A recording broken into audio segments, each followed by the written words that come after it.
Allez les amis, on y va pour la béchamel. Donc là, je vais couper 10, 15, ouais, 15 grammes. Donc là les amis, c'est parti. Ma petite casserole pour mettre le beurre pour lancer ma béchamel. Donc je vais commencer avec ça.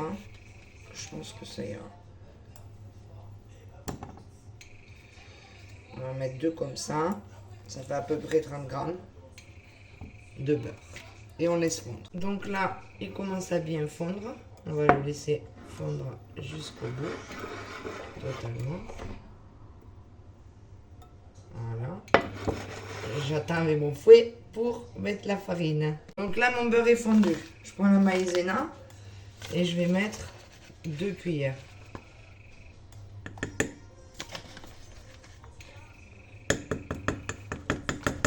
Voilà. Je vais prendre mon fouet et c'est parti. Voilà.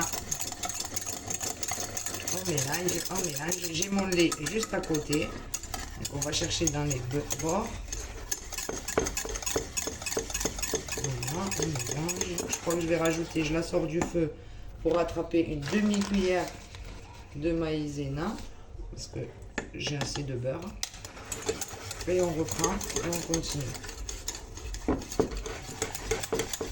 Voilà, une fois que j'ai ça, mon bloc de pâte comme ça, ne pourrait faire qu'un, comme la pâte à choux, on n'est pas loin. Et bien je prends le lait, pardon, et je viens mettre du lait. Hop, je couvre.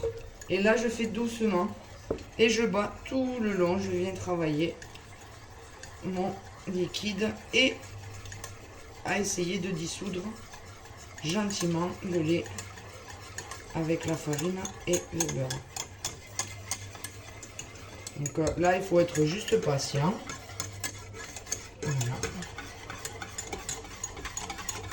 Voilà, ça commence déjà à légèrement épaissir. Moi, je le sens. Hein. En fait, on le sent au fouet. Hein. Alors après, moi, j'aime bien au milieu de tout ça prendre une cuillère et venir vraiment chercher sur les bords. Vous voyez, parce que ça se met. Voilà, ça c'est une petite technique pour rien perdre. Et là on reprend ce qui est resté au milieu et on le rebat. Voilà. Donc là il commence à, vous voyez, à épaissir. Là, toi je te baisse le feu là. C'est la préparation de bolo. Que j'ai remis un peu à feu très très bas.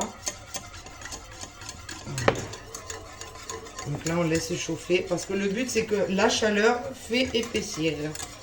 Voilà. J'ai oublié de préciser, bien sûr, je travaille avec une maïzena sans gluten. Alors, je ne sais pas si ça aide, mais en tout cas, ça me sort de très très jolies béchamel à chaque fois. C'est imbattable. Allez, on va laisser épaissir. On continue. Donc là, ça a épaissi. On voit ça accroche sur le fond. Hein. Ça fait une pellicule sur le fond.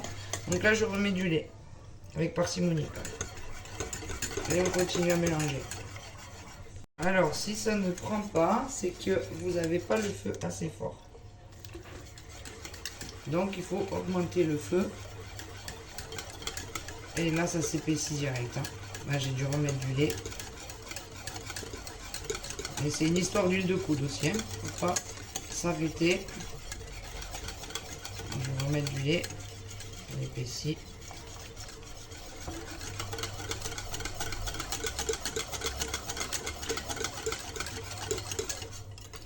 On va être pas mal. De toute façon, la béchamel, si vous en faites en plus, ça se garde. Et on pense à assaisonner.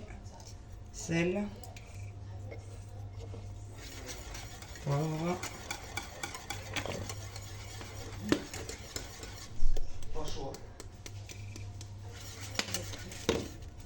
Petit secret de la noix de muscade. Enfin, secret, tout le monde en met, mais il ne faut pas l'oublier, ça donne beaucoup de goût et ça relève totalement la béchamel.